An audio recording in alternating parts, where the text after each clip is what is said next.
Hello dear students, welcome to your science class. So in today's class we are going to start a new chapter, that is tissue. So basically tissue is nothing but a group of cells. Tissue क्या होता है कि बहुत सारे sales का group जो है उसको हम टिश्यू बोलते हैं. अब देखो हमारे माइंड में सबसे पहले ये क्वेश्चन आता है कि हमारी बॉडी में तो अलग अलग टाइप के सेल्स प्रेजेंट होते हैं. क्या वो अलग अलग टाइप के जो सेल्स हैं सारे मिलके टिश्यू बना रहे हैं?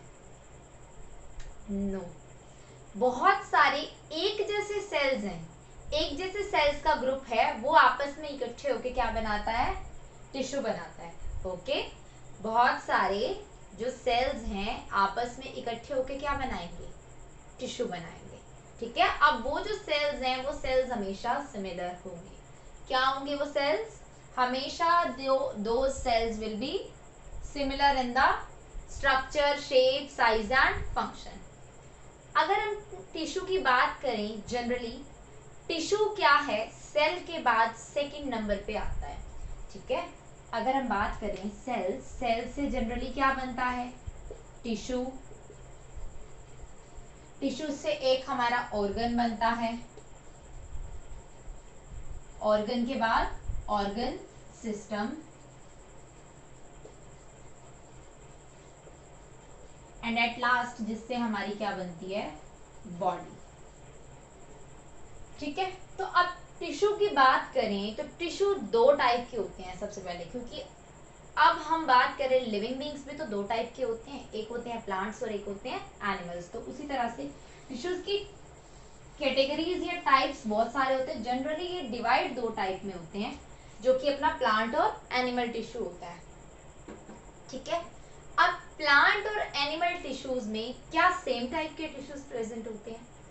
नहीं, क्योंकि अगर सेम टाइप के टिश्यूज प्रेजेंट होते तो हम क्या करते? सेम ही कंसिडर करते उसको. हम फिर अलग अलग तो लिखते ही नहीं.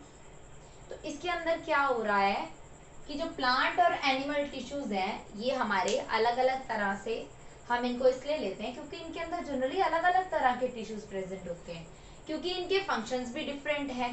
ठीक है. अब फंक्शंस इनके डिफरेंट है तो इस वजह से हम क्या करेंगे कि जो इनका काम भी है वो भी तो डिफरेंट होगा. अब फंक्शन डिफरेंट है तो इनकी टाइप भी डिफरेंट होंगे. अब प्लांट टिश्यू की बात करते हैं तो सबसे पहले प्लांट टिश्यू अपने आप को दो टाइप के टिश्यूज में डिवाइड करते हैं. ठीक है. प्लांट टिश्यू अपने आप को किस तरह से डिवाइड करते हैं? दो टाइप में डिवाइड करते हैं. अब मेरिस्टेमेटिक टिश्यू और ग्रोइंग टिश्यू. मेरिस्टेमेटिक टिश्यू फिर से तीन टाइप के होते हैं और ग्रोइंग टिश्यू मेरिस्टेमेटिक टिश्यू या फिर परमानेंट टिश्यू, क्योंकि बाय मिस्टेक मैंने अभी ये बोला कि मेरिस्टेमेटिक और ग्रोइंग. मेरिस्टेमेटिक को ही ग्रोइंग बोलते हैं. जनरली क्या होता है कि जो प्लांट टिश्यूज होते हैं मेरिस्टेमेटिक टिश्यूज ये तीन टाइप के होते हैं: एपिकल मेरिस्टम, लेटरल मेरिस्टम और इंटरकैलरी मेरिस्टम. इसके बाद आ जाते हैं परमानेंट टिश्यूज. अब मेरिस्टेमेटिक टिश्यूज और परमानेंट टिश्यूज में एक छोटा सा डिफरेंस ये होता है कि जो मेरिस्टेमेटिक टिश्यू होते हैं ना इनको हम ग्रोइंग टिश्यू बोलते हैं क्योंकि इनकी ग्रोथ होती रहती है. और वहीं अगर हम बात करें परमानेंट टिश्यूज की तो ये टिश्यूज जो क्या होते हैं? स्टेशनरी होते हैं, फिक्स्ड होते हैं, ये और ज्यादा ग्रो नहीं करते. परमानेंट टिश्यू में भी दो टाइप के आगे टिश्यू होते हैं: सिंपल परमानेंट और कॉम्प्लेक्स परमानेंट. इसी तरीके से सिंपल परमानेंट भी आगे थ्री टाइप्स में डिवाइड होते हैं और कॉम्प्लेक्स परमानेंट भी टू टाइप में. तो मतलब ये कंप्लीट अपना अपने देखते हैं कि एक छोटे लेवल से बड़े लेवल तक डिवीजन हो रहा है अपने फंक्शन के बेस पे, अपने जो है स्ट्रक्चर के बेस पे या अपनी प्रॉपर्टीज की बेस पे. सेम एनिमल टिश्यू की अगर हम बात करें, animal tissue generally four types के होते हैं. कौन कौन से होते हैं एनिमल टिश्यूज? एपिथेलियल टिश्यूज जिनको हम एपिथेलियम भी कहते हैं, सिंगुलर प्लूरल का फर्क आ जाता है यहाँ पे. अब इसके बाद क्या होता है? मस्कुलर टिश्यूज होते हैं, कनेक्टिव टिश्यूज होते हैं और नर्व टिश्यूज होते हैं जिसको हम नर्वस टिश्यूज भी कहते हैं. फोर टाइप के हमें एनिमल टिश्यूज देखने को मिलते हैं. अब अपने अपने प्लांट टिश्यूज से ही स्टार्टिंग करेंगे. तो सबसे पहले प्लांट टिश्यू की बात करने से पहले हमारे दिमाग में ये क्वेश्चन आना चाहिए कि are plants and animals made up of same tissues? No. क्योंकि अभी थोड़ी देर पहले मैंने आपको बताया, 1 या 2 मिनट पहले मैंने आपको ये चीज बताई है कि इनके फंक्शंस अलग होते हैं, इसी बेस पे जो क्या है हम इनकी डिवीजन अलग अलग तरीके से करते हैं। क्योंकि अगर ये सेम ही होंगे तो हम इनको डिवाइड क्यों करेंगे, हम क्यों इतना इनके बारे में डिवीजन की फॉर्म में देखेंगे, हम डायरेक्ट भी तो देख सकते हैं। तो ये एक्चुअल में सेम नहीं होते, इसीलिए हम इनमें डिवीजन देखते हैं। Okay, so let us start with the flow chart first, जिससे आपको क्लियर हो जाएगा कि किस तरह से टिश्यूज होते हैं। अब पहले अपने प्लांट टिश्यू का फ्लो चार्ट देखेंगे, ठीक है। एनिमल टिश्यू का तो बिल्कुल सिंपल सा है, कुछ है ही नहीं उसके अंदर। प्लांट टिश्यू, प्लांट टिश्यू की बात करें तो प्लांट टिश्यू कितने पार्ट में डिवाइड हो रहा है, 2 पार्ट में। कितने में, 2 पार्ट में।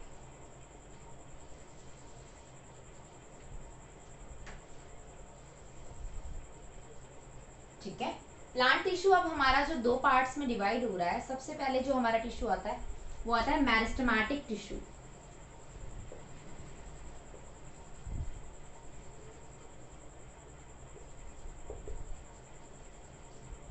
इनको हम ग्रोइंग टिश्यू भी बोलते हैं। और फिर नेक्स्ट आ जाता है हमारा permanent tissue.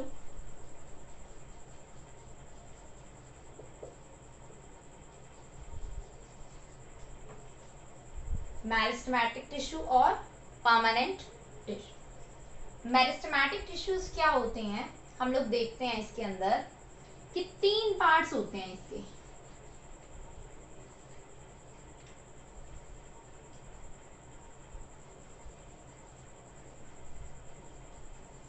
Apical meristem, lateral meristem और इंटरकैलरी मेरिस्टम।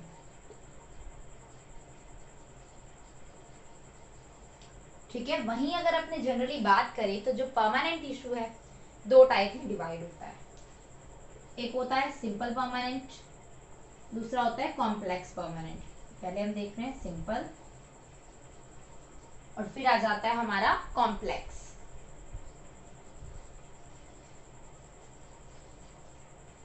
अगर हम बात करते हैं सिंपल परमानेंट टिश्यू की, तो सिंपल परमानेंट टिश्यू अपने आप को 3 पार्ट्स में फिर से डिवाइड करता है। पैरेन्काइमा, कोलेनकाइमा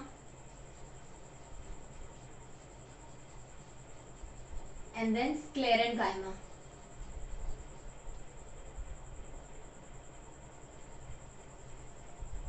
वहीं अगर अपने बात करें कॉम्प्लेक्स की, तो ये 2 टाइप में डिवाइड करता है, xylem and phloem.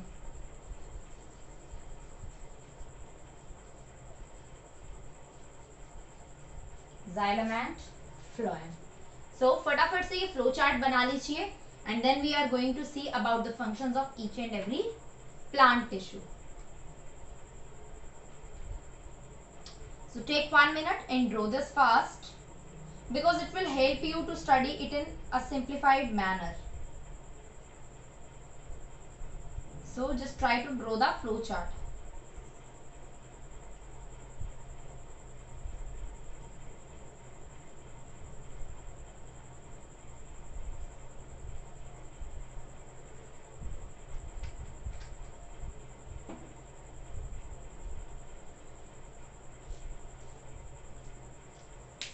Starting with the meristematic tissues only. Meristematic tissues जो होते हैं इनको हम जनरली ग्रोइंग टिश्यू बोलते हैं। क्यों? क्योंकि जितना भी प्लांट की स्टेम है, रूट है, ये उनकी ग्रोथ के लिए रिस्पॉन्सिबल होते हैं। ठीक है, अब ये 3 टाइप के मेरिस्टेमेटिक टिश्यूज होते हैं। अभी हमने देखा एपिकल, लेटरल और इंटरकैलरी। अब जो एपिकल मेरिस्टम होता है प्लांट की टिप पे प्रेजेंट होता है या रूट की अपनी टिप पे प्रेजेंट होता है।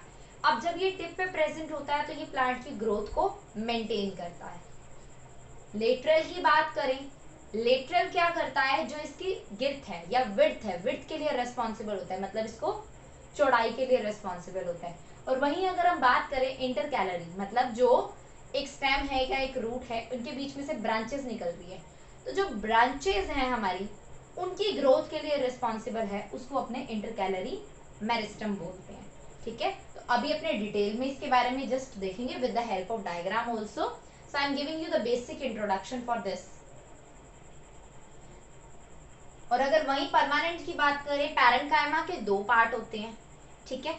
एक होता है एरेन्काइमा और एक होता है क्लोरेन्काइमा. जब पैरेन्काइमा टिश्यू पानी के अंदर प्रेजेंट होते हैं उनको हम एरेन्काइमा कहते हैं, और जब पैरेन्काइमा टिश्यू कहाँ प्रेजेंट होते हैं,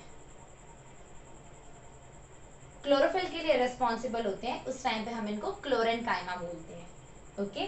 तो जो कोलेन्काइमा है, फिर नेक्स्ट पार्ट आ जाता है इसी का परमानेंट टिश्यूज में, और स्क्लेरेन्काइमा जो है हार्ड पार्ट होता है. अब कोलेन्काइमा क्या होता है, फ्लेक्सिबिलिटी के लिए रिस्पॉन्सिबल होता है, ठीक है. स्ट्रेंथ भी प्रोवाइड करता है और ये फ्लेक्सिबल भी होता है.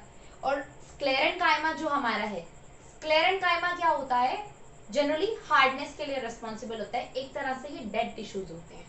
और वहीं अपने कॉम्प्लेक्स के अंदर जाइलम और फ्लोएम की बात करें तो जो जाइलम है और फ्लोएम है, जाइलम क्या है, हमारा फूड और अदर मिनरल्स को ट्रांसपोर्ट करेगा, और वहीं पे जो फ्लोएम है वो क्या करता है, वाटर की ट्रांसपोर्टेशन के लिए हेल्प करता है. ओके. तो this is all about our basic introduction for the meristematic tissues and permanent tissues. Now we are going to study about the meristematic tissues in detail.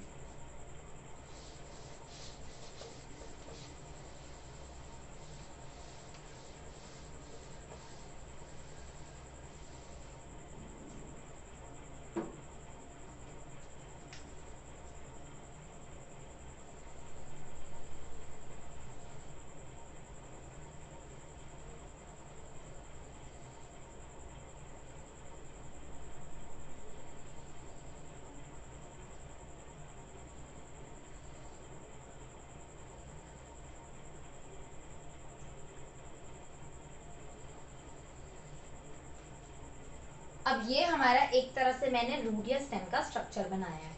अब इसके अंदर मैं आपको दिखाऊंगी कि प्रेजेंस कहाँ कहाँ पे होती है जो हमारे different type of meristematic tissues हैं. एपिकल मेरिस्टम बिल्कुल टिप पे प्रेजेंट होता है. जो हमारा एपिकल मेरिस्टम है बिल्कुल टिप पे प्रेजेंट होता है. ये क्या करता है कि जो लेंथ है उसके लिए रेस्पॉन्सिबल होएगा, ये इसको ग्रो करवाएगा, लेंथ इंक्रीज करवाएगा. अब जो लेटरल मेरिस्टम होता है यहाँ नीचे प्रेजेंट होता है. अब ये जो इसकी विड्थ है, विड्थ के लिए रेस्पॉन्सिबल होता है. और वहीं अगर अपने बात करें इंटरकैलरी की, तो ये जो पोजीशंस हैं या ये पोजीशंस है, इंटरकैलरी मेरिस्टम हमारा यहाँ प्रेजेंट होता है, जिसकी वजह से ये जो हमारी ब्रांचेस हैं इनकी जो है ग्रोथ होती है. इधर क्या होता है हमारा इंटरकैलरी. अब बेसिक सी एक एक्टिविटी है कि हमने 2 अनियन लेनी है. क्या लेंगे हम, 2 अनियन, 2 बीकर लेंगे, या हम ट्रांसपेरेंट ग्लासेस लेंगे. फॉर एग्जांपल कांच के ग्लास हम ले सकते हैं. वाटर से फिल कर देंगे, पानी से अच्छे से उसको फिल करेंगे. अब दोनों अनियन बल्ब को हम क्या करेंगे, उल्टा करके रख देंगे, जिससे क्या है जो रूट वाला पार्ट है वो पानी के अंदर डिप हो जाए. 1-2 दिन के बाद देखेंगे रूट के जो साइज में ग्रोथ आएगी, ठीक है. हम दोनों उनकी ग्रोथ की जो है लेंथ को मेजर कर लेंगे कि कितनी ज्यादा जो रूट्स हैं बिग हुई हैं साइज में. अब इसके बाद क्या होता है कि हम बात करते हैं रूट साइज, मान लीजिए इंक्रीज हो रहा है अपना, तो अब इसके अंदर जनरली क्या होगा कि रूट साइज जो हमारा इंक्रीज हो रहा है, उसके बाद हम देखते हैं कि एक दिन एक की जो अपने टिप कट करेंगे, क्योंकि हमें डिफरेंस देखना है ना. टिप कट करेंगे और वापस सेम उसको पानी में डाल देंगे. फॉर एग्जांपल अगर हमने 1 सेंटीमीटर की टिप कट कर दी है तो हम उसको उस अकॉर्डिंग लेंथ मेजर करेंगे, वापस पानी में डाला. After 3 to 4 days when we are going to measure it, जिसकी टिप कट की है वो तो ग्रो नहीं करेगा, जिसकी टिप कट की है that will not grow. And whereas the onion which we have put like simply in the water without cutting the tip, its tip will grow. Why? Because उसके अंदर क्या है, जो apical meristem है अभी present है, and that leads to the growth of that part. Okay, so that's all about the meristematic tissues which are known as growing tissues. Rest of the things we are going to cover up in the next class. Till then, study properly from your textbook, and if there are any queries you can consult me. Thank you. Have a nice day.